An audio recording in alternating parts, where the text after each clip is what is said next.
அஸ்ஸலாமு அலைக்கும் வரஹ்மத்துல்லாஹி வபரகாத்துஹு. அல்ஹம்துலில்லாஹ். அல்லாஹும்ம ஸல்லி அலா முஹம்மதின் வஅலா ஆலி முஹம்மதின் வபாரிக் வஸல்லிம். இன்னைக்கு நம்ம பார்த்தீங்கன்னா ஒரு சிறப்புக்குரிய சூறாவை தான் பார்க்க போகிறோம். அல்லாஹுடைய கிருபையை கொண்டு யார் இந்த சூறாவை மன தூய்மையோடு ஓதுறாங்களோ அவர்களுடைய தேவைகள் ஆசைகள் எல்லாத்தையும் அல்லாஹ் நிறைவேற்றினான். உங்களை பிடிச்ச கஷ்டங்கள் துன்பங்கள் துயரங்களை அல்லாஹ் என்ன பண்றான், நீக்கி இடுகிறான். ஆனா இந்த சூறாவுடைய அருமை பலருக்கும் தெரியாம இருக்கு. அதுவும் ரொம்ப ரொம்ப இலகுவான சூறா, எல்லாராலையும் ஓத அந்த சூறா தான் சூரா இக்லாஸ். குல்ஹு அல்லாஹு அஹது அல்லாஹு ஷமது லம் எலிது வலம் யூலது வலம் எக்குல்லாஹு குஃபுவன் அஹத் அப்படின்னு சொல்லக்கூடிய இந்த இக்லாஸ் சூறாவுக்கு பல சிறப்புகள் இருக்கு. அதுல ஒரு சிறப்பு நபி அவர்களே சொல்லியிருக்காங்க, அல்லாஹு மிகவும் விரும்பக்கூடிய சூறா. நீங்க இந்த சூறாவை விரும்பினால் அல்லாஹும் உங்களை விரும்புவான் அப்படின்னு இருக்காங்க. ஒரு சஹாபி சொல்றாங்க, என்னால இக்லாஸ் சூறாவை தவிர வேற எதையுமே தொழுகையில ஓத முடியல யார சூழலான்னு சொல்றாங்க. அப்ப அல்லாஹுடைய தூதர் என்ன சொன்னாங்க, அல்லாஹ் உங்களுக்கு இதை கொண்டு என்ன பண்றான், உங்களை விரும்பி உங்களுக்கு சொர்க்கத்தை கொடுக்குறான், இதுவே உங்களுக்கு போதும்னு சொன்னாங்க. உண்மையாலுமே நமக்கு இதை நம்ம விரும்புறதின் மூலமாக கூட அல்லாஹுடைய விருப்பம் நமக்கு கிடைக்குதுன்னா அல்லாஹு இந்த சூறாக்கு எவ்வளவு ஒரு முக்கியத்துவத்தை கொடுத்திருக்கான்னு பாருங்க. இதுல என்ன இருக்குன்னா 5 விஷயங்கள் இருக்கு. அல்லாஹுடைய சிஃபத்தை குறிக்கக்கூடிய 5 விஷயங்கள். இந்த 5 விஷயங்கள் வேற யார் கூடயுமே இந்த உலகத்துல ஒத்தே போகாதமா. யாரெல்லாம் கடவுள்னு தன்னை சொல்கிறார்களோ அவங்க கூட இந்த 5 விஷயத்தை நம்ம ஒப்பிட்டு பார்த்தோம்னா அது அல்லாஹுக்கு மட்டும்தான் பொருந்தும், வேற யாருக்கும் பொருந்தாது.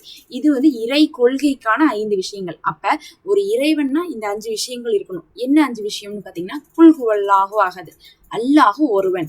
அதாவது ஒருத்தர் தன்னை இறைவன் சொன்னா அவங்க ஒருத்தங்களா இருக்கணும். அதோட்டு போட்டு அவங்களுக்கு குடும்பம் இருக்கு, குட்டி இருக்கு, குழந்தை இருக்குது, அக்கா இருக்கு, தங்கச்சி இருக்குன்னு சொல்லிட்டு பாத்தீங்கன்னா ஒரு பெரிய பட்டாளமே சொல்லிட்டு இருப்பாங்க. கடவுளை பத்தி சொல்லும் போதே ஒரு ஏதோ குடும்ப கதை சொல்ற மாதிரிலாம் என்ன பண்ணுவாங்க, சில மதத்துல சொல்லுவாங்க. அந்த மாதிரி நம்ம என்ன பண்ண முடியாது, ஒரு கடவுள்னா பலரையும் சேர்த்து சொல்ல முடியாது.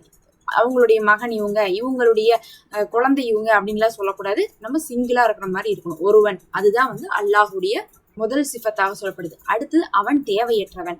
ஒரு இறைவன் எப்படி இருப்பான், தேவையற்றவனா இருப்பான். அவனுக்கு சாப்பிடணும்னு அவசியம் இருக்காது, தூங்கணும்னு அவசியம் இருக்காது, அவனுக்கு யாருடைய உதவியும் தேவைப்படாது. ஆனா நீங்க பாத்தீங்கன்னா பல இடங்கள்ல எப்படி வரும், இறைவன் ரொம்ப கஷ்டப்பட்டான், இறைவன் ரொம்ப கஷ்டப்பட்டதுக்கு பிறகு உலகத்திலேயே தான் வாழ்ந்து இறைவனும் மரணித்தான். அந்த மாதிரிலாம் பாத்தீங்கன்னா ஒரு கதைகள்லாம் சொல்லப்படும். அந்த மாதிரிலாம் பாத்தீங்கன்னா இறை கோட்பாட்டுக்கு சம்பந்தமே படுத்த முடியாது. அவன் தனித்தவனாக தேவையற்றவனாக இருப்பான். அவனுக்கு மரணமும் இருக்காது, பசியும் எடுக்காது. அடுத்து அவன் பெறவும் இல்லை, பெறப்படவும் இல்லை. ரொம்ப முக்கியமா இறைவன் அப்படிங்கிறவங்க நம்மளை மாதிரி எப்படி இருக்கக்கூடாது, பெறப்பட்டவர்களாக இருக்கக்கூடாது. அதாவது அவங்களுக்கு அம்மா அத்தா இருக்கக்கூடாது, அவங்களுக்கு குழந்தைகள் இருக்கக்கூடாது. அப்ப பெற்றவனும் இல்லை, பெறப்படவனும் இல்லை. அதே மாதிரி கடைசியாக அவனுக்கு ஒப்பானவன் வேற எவரும் இல்லை. அப்ப அல்லாஹுன்னு சொல்லிட்டு ஒருத்தவங்க வராங்க, ஒரு இறைவன் ஒருத்தவங்க வராங்கன்னா அவங்களுக்கு இணையாக வேற யாரும் இருக்கக்கூடாது.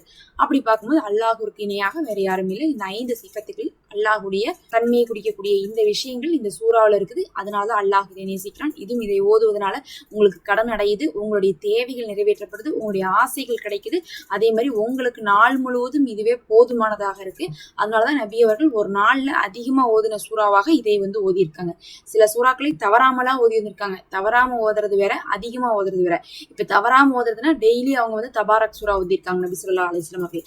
ஆனா தவறாம ஓதிருக்காங்கன்னு என்ன அர்த்தம்னா டெய்லி ஒரு தடவைன்னு சொல்லிட்டு அப்படியே அவங்களுடைய ஆயுள் காலத்துல ஓதுறது வேற.